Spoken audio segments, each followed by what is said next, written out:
Rambler. Grand finale.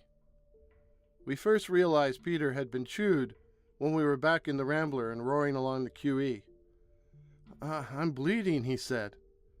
Well, where did she get you, I asked. The side of the hand. It's starting to hurt like a bugger. Peter complained so much and was so obviously stricken, we urged him to get off the highway and back onto the urban streets, where we finally pulled in under a streetlight. Christ, look at my hand, Peter gasped, while we all stared at it in consternation. Peter's right hand had swollen up and appeared to be turning a dusky shade of purplish black.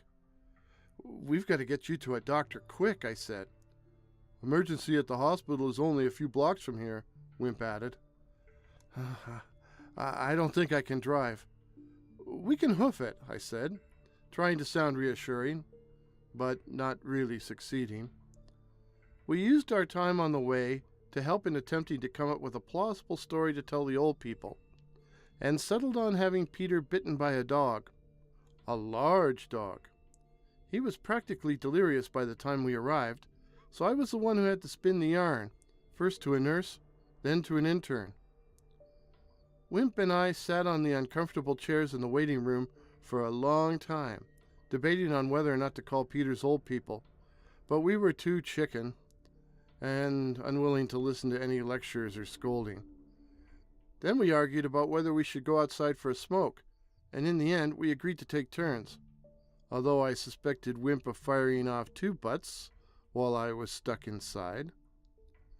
Eventually, an intern, a sour-faced young man with short hair and glasses, came out into the waiting room, walked up to us and said, "What the hell happened to your buddy?"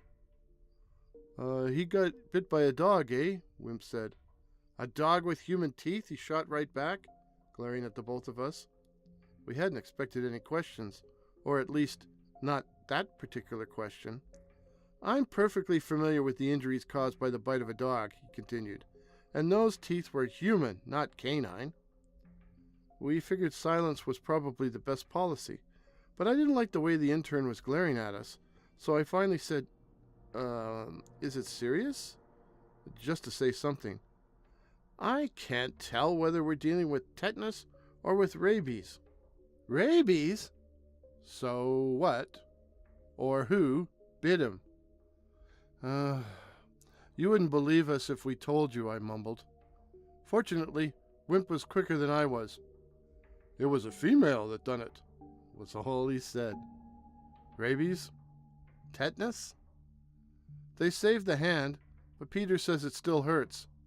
And as for the silo, we haven't been back. Not even to see an orgy. The